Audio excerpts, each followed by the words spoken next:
ጀሆቫ ኒሲ እግዚአብሔር ሰንደቅ ዓላማችን፣ እግዚአብሔር ዓላማችን፣ እግዚአብሔር ባነራችን የሚል ነው የሚሆነው።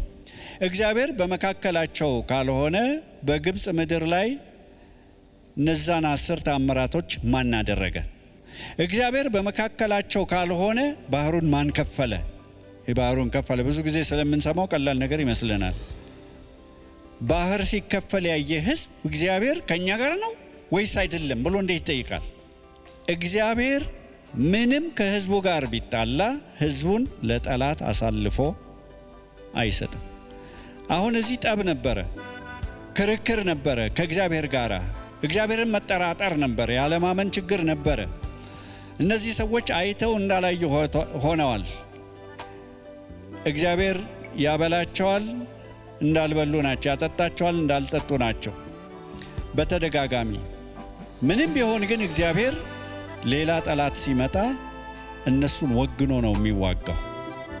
እኛ አይደለም የሱን እጅ ያዝነው፣ እሱ ነው የኛን እጅ ያዘው። ደህንነታችን ጋራንቲድ የሆነው ከዚህ የተነሳ ነው።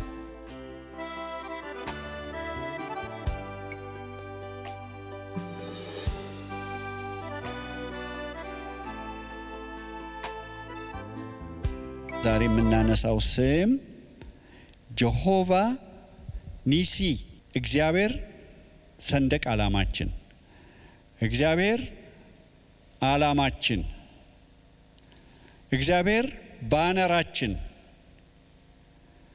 የሚል ነው የሚሆነው። የትኛውም ሀገር ባንዲራ የሌለው ሰንደቅ ዓላማ የሌለው ሀገር የለም።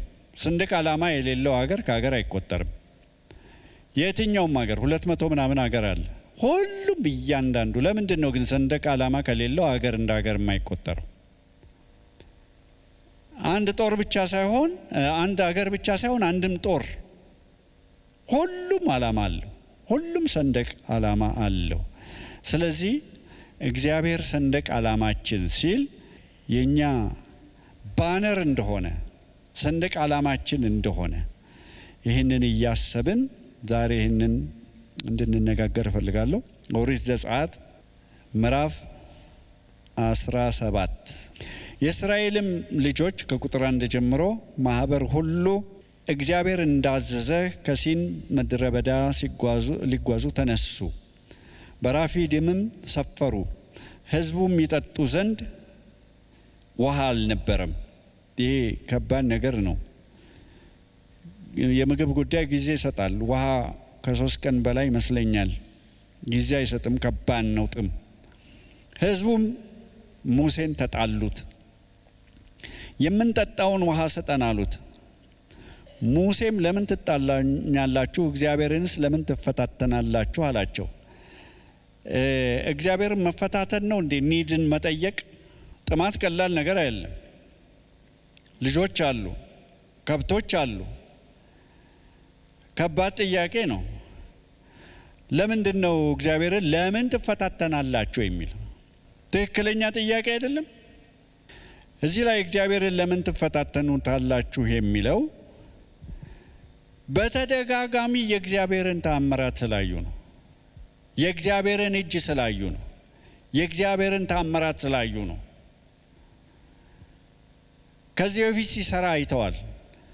ምናልባት አንዳንድ ጊዜ በእነሱ ብቻ እንፈርዳለን እንጂ እኛ ራሳችን አይተን እንዳላየን እንሆን የለ እንዴ? የትላንትን ትድግና፣ የትላንትን ማዳኑን፣ የትላንትን ተአምራት፣ የትላንትን አቅርቦት ብዙ ጊዜ እንረሳለን። ተአምራቱን ረሱ እንደሚለው እኛም እንረሳለን። ይህንን አንዘጋ። ስለዚህ ነው ለምን ትፈታተናላችሁ የሚላቸው። እግዚአብሔርን ለምን ትፈታተናላችሁ አላቸው። ሕዝቡም በዚያ ስፍራ ውሃ ተጠሙ። እኛንና ልጆቻችንን ከብቶቻችንን በጥባት ልትገድል ለምን ከግብፅ አወጣህን ሲሉ በሙሴ ላይ አንጎራጎሩ ወይም አጉረመረሙ።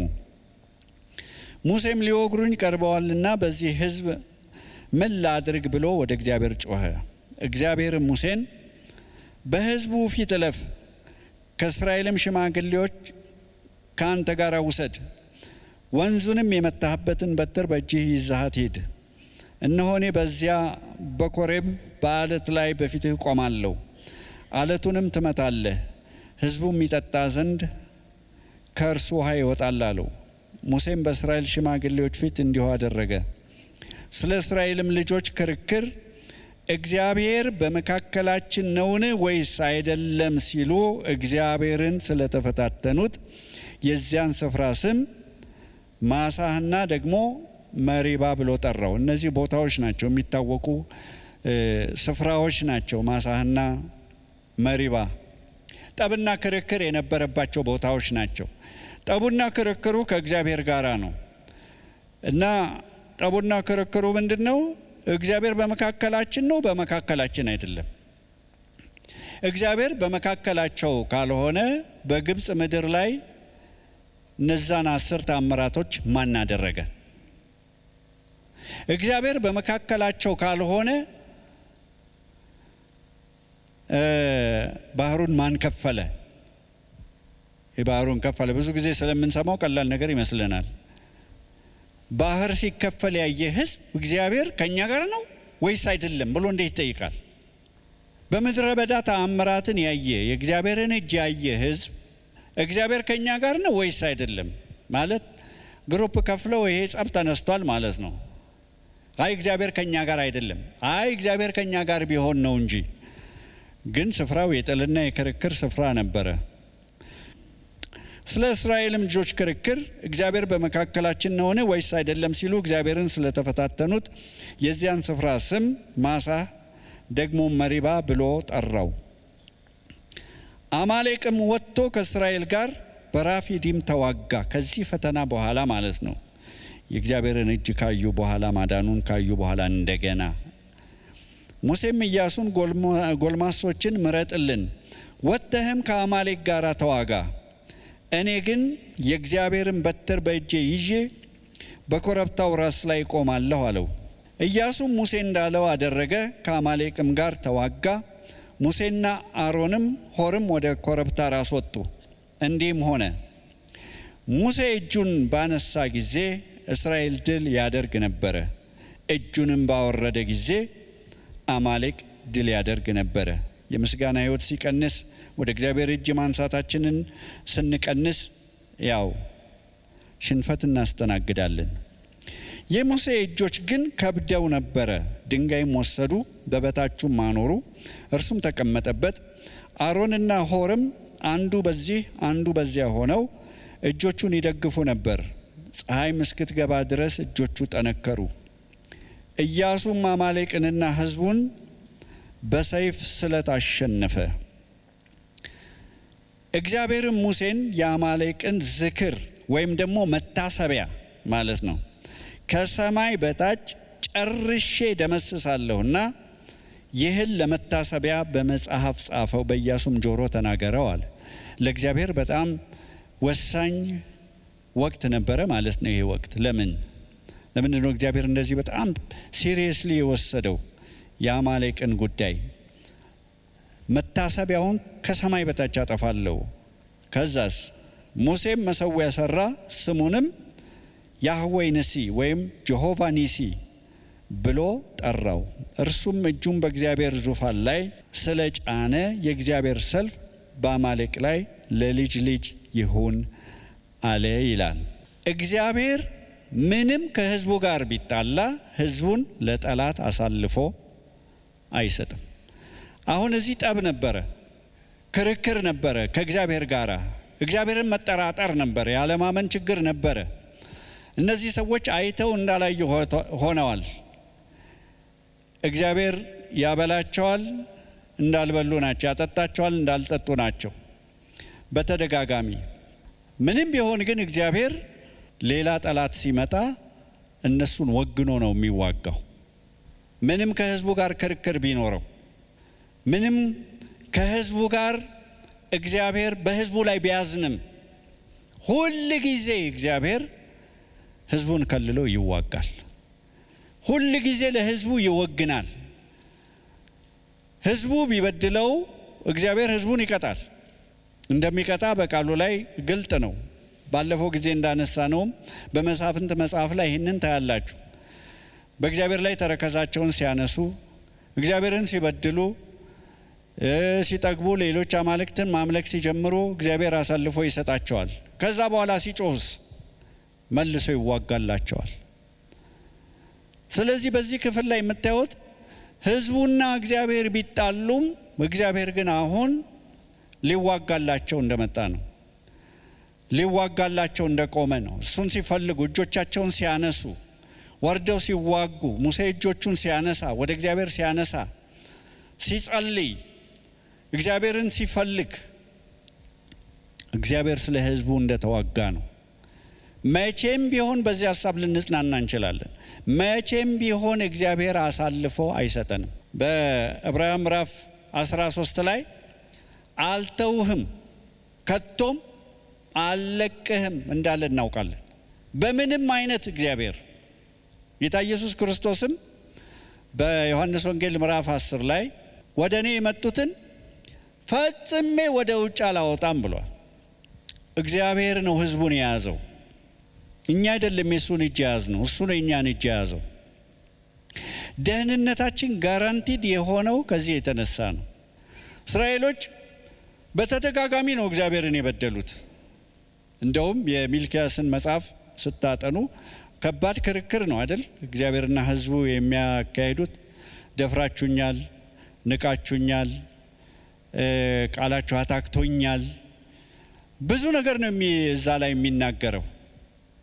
ነገር ግን ስለ ኤሳው ያነሳና ኤሳው ይሰራል፣ እኔ አፈርሳለሁ።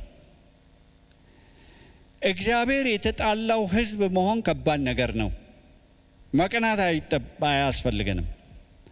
እግዚአብሔር የታረቀው ሕዝብ የታደለ እንደሆነ ሁሉ እግዚአብሔር የተጣላው ሕዝብ አሁን ትንሽ እንመጣበታለን፣ የሚያስቀና ሕዝብ አይደለም በፍጹም።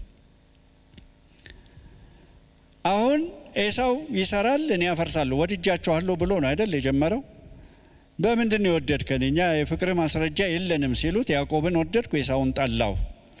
እግዚአብሔር ሲናገር ጨዋታ ይመስላል እንጂ በዘመናት በምዕተ ዓመታት በሺዎች በእልፍ ዓመታት የተፈጸመ ጉዳይ ነው። ኤሳው አሁን የለም። ብዙ ጊዜ እንደምናገረው ኤሳው ከስሟል። በነገራችን ላይ አማሌቅ የኤሳው የልጅ ልጅ ነው። መጽሐፍ ቅዱስ ይህንን ይናገራል። እና ብርቱ የሆነ ጠላት ነው፣ የእስራኤል ጠላት ነው። አሁን እንደምንነጋገረው በዛ በሚልክያስ መጽሐፍ ላይ እንደምንመለከተው ኤሳው ቢጠፋም ከእስራኤሎች ጋር እግዚአብሔር ተከራክሮ እናንተ የያዕቆብ ልጆች ሆይ እኔ አምላካችሁ ስለማልለወጥ የጠፋችሁ አይደላችሁ። እኔ ሁል ጊዜ የሚገርመኝ ክፍል ነው እሱ ክፍል። እንደዚህ ከተከራከረው ሕዝብ ጋር መልሰው እግዚአብሔር ቃል ኪዳኑን ማደሱ። ምክንያቱም እግዚአብሔር እኛን ያገኘን በልጁ በኢየሱስ ክርስቶስ ነው። ስለዚህ ቃል ኪዳኑ ከልጁ ከኢየሱስ ክርስቶስ ጋራ ነው። እንደውም በዮሐንስ ወንጌል ምዕራፍ 17 ላይ እንደሚናገረው ኢየሱስን በሚወድበት ፍቅር እንደሆነ እኛን የሚወደን ይናገራል። ስለዚህ ኤሳው ሲጠፋ እስራኤል የቀጠለችው እስካሁንም ያለችው እስከዚህ ዘመን ድረስ ያለችው እግዚአብሔር ለአብርሃም፣ ለይስሐቅ፣ ለያዕቆብ ስለገባው ቃል ነው። ከ3000 ምናምን ዓመታት በፊት ማለት ነው። እግዚአብሔር በፍጹም አይለወጥም። ለምንድን ነው ይህንን የማነሳው? እግዚአብሔር በጣም አስተማማኝ ነው። ልንተማመንበት የሚገባ አምላክ ነው። ቃሉን አይለውጥም። ቃል ኪዳኑን አይለውጥም። አሁን እያንዳንዳችሁ ከእግዚአብሔር የሰማችሁት የቃል ኪዳን ይኖራችኋል ብዬ አስባለሁ። እንደ ቤተ ክርስቲያን እንደ ማህበር የሰማነው ነገር አለ። በግሌ የሰማሁት ነገር አለ። አንዳንድ ጊዜ እግዚአብሔር ከተናገረ በኋላ እንደውም ተቃራኒው የሚሆን ይመስላል። ነገር ግን እግዚአብሔር ከተናገረ መፈጸሙ አይቀርም፣ መሆኑ አይቀርም። የእናንተ ታማኝነት ላይ አይደለም ነገሩ የተመሰረተው። ምክንያቱም እኛ በጣም የምንወላውል ሰዎች ነን። በጣም ስሜታዊ የሆንን ሰዎች ነን። እግዚአብሔር ስሜታዊ አይደለም፣ ጨርሶ ኢሞሽናሊ አይደለም የሚናገረው። እግዚአብሔር አስቦበት አቅዶ ነው የሚናገረው። አድናለሁ ሲል ለደቀ መዛሙርቱ ጌታ ኢየሱስ እንደተናገራቸው የወደዳቸውን በመጽሐፍ ቅዱስ ላይ እንደሚናገረው እስከ ጥግ to the uttermost እስከ ጥግ ድረስ ወደዳቸው። በጣም አስተማማኝ የሆነ ነው የእግዚአብሔር ባህሪ፣ አይለዋወጥም። ከተናገረ ይፈጸማል። ኢቭን ተጣልተው ማለት ነው እንኳን ከእግዚአብሔር ጋር ተስማምተው ተቆራኝተው አብረው እየሄዱ የዛን ጊዜማ ግልጽ ነው። ነገር ግን አሁን እንኳን ተጣልተው እግዚአብሔር አለ ወይ ማዕከላችን እያሉት እያሙት በበረሃ እግዚአብሔር ማዕድን ማዘጋጀት ይችላል ወይ ብለው አሙት ይላል። አንዳንድ ጊዜ ልባችሁ እንደዛ አይነት ፈተና አይወጣም? እግዚአብሔር ትላንት እኮ አድኗቸዋል፣ ትላንት እኮ መግቧቸዋል፣ ትላንት እኮ አልብሷቸዋል፣ ትላንት እኮ አሳልፏቸዋል፣ አዘልሏቸዋል። ዛሬ የመጣ ፈተና ለምንድን ነው የተለየ የሆነው? እግዚአብሔር ባህሪው አስተማማኝ ነው። ጀሆቫ ኒሲን ስታስቡ ይሄ ዓላማችን የተሰባሰብንበት ይሄ ለጦርነት የተሰባሰብንበት ሰንደቅ ዓላማችን አስተማማኝ የሆነ መሪ ነው። እግዚአብሔር ይመራል አይደል? አንዱ ስንነጋገር የነበረው በጀሆቫ ሮኢም እግዚአብሔር መሪያችን ነው፣ እግዚአብሔር እረኛችን ነው፣ የሚያወጣን የሚያገባን እሱ ነው አይደል? ተጣልተው እንኳን ከእግዚአብሔር ጋር አልጣላቸውም። እዚህ ስፍራ ላይ ይዋጋላቸዋል። ሁለተኛ ይህንን አማሌቅን ስንመለከት ይህንን ጠላት ስንመለከት እኛም ጠላት አለብን። ይህንን ሁል ጊዜ እያሰብን ጠላት እንዳለብን እየተረዳን አማሌቅ የመጀመሪያው የእስራኤል ህዝባዊ ጠላት እንደሆነ ማወቅ አለብን። ለምንድን ነው እግዚአብሔር የአማሌቅን ዝክር ወይም ደግሞ መታሰቢያውን ከሰማይ በታች እደመስሳለሁ? ለምንድን ነው እንደዚህ ያለው? የመጀመሪያው አዝ ኔሽን የተደራጀ ጠላት ስለሆነ ነው። እሱ ብቻ አይደለም።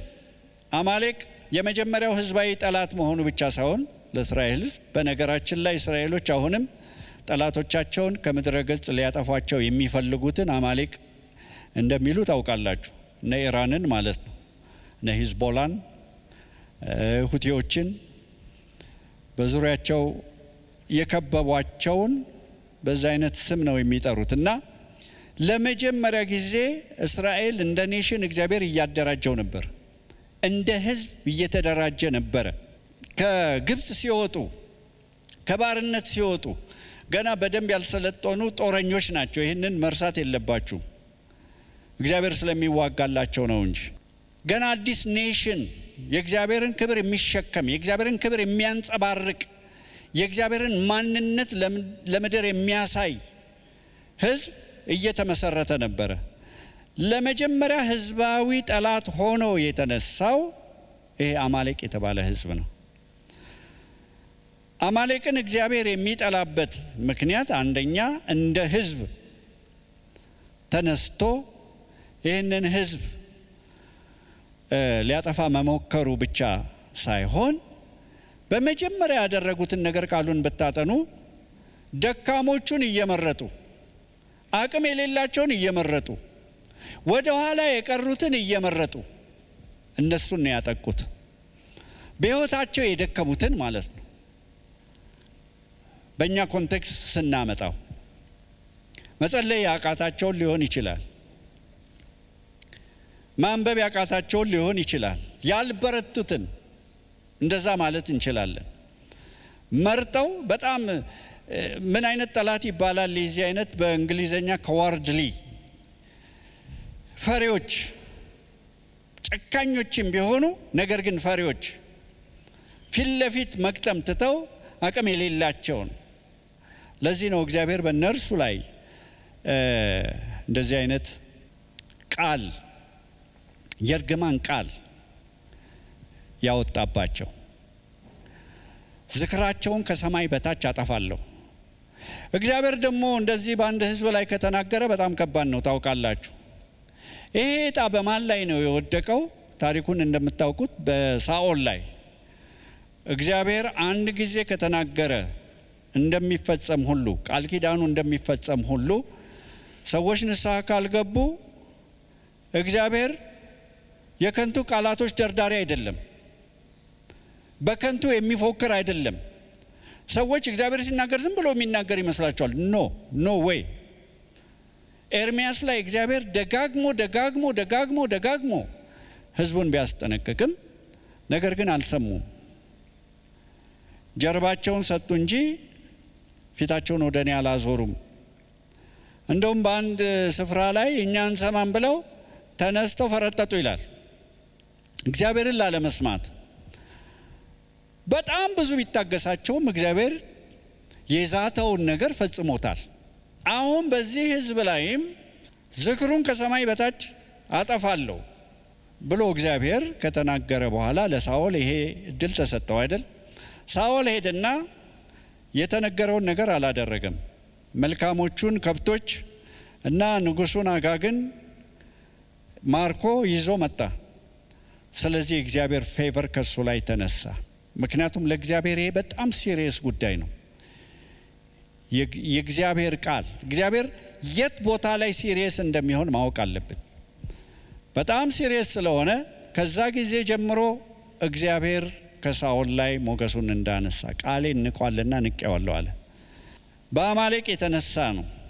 እግዚአብሔር አጠፋዋለሁ ብሎ ስለነበረ ዝቶ ስለነበረ እግዚአብሔር የተናገረው ነገር ስለሚፈጸም ፈቃዱን አላደረገም፣ ቃሉን አልፈጸመም እና መጨረሻ ላይ ከሆነ ጦር ጋር ከፍልስጤማውያን ጋር ነው አይደል ሲዋጋ ቆስሎ ወድቆ ነበረ። እነዛ ቆላፋን የሆኑ ሰዎች ያልተገረዙ ሰዎች መተው እንዳያጠፉኝ በእኔ ላይ ውደቅብኝና አጥፋኝ ያለው በጣም የሚገርመው አማሌቃዊ የሆነ ወጣት ነው።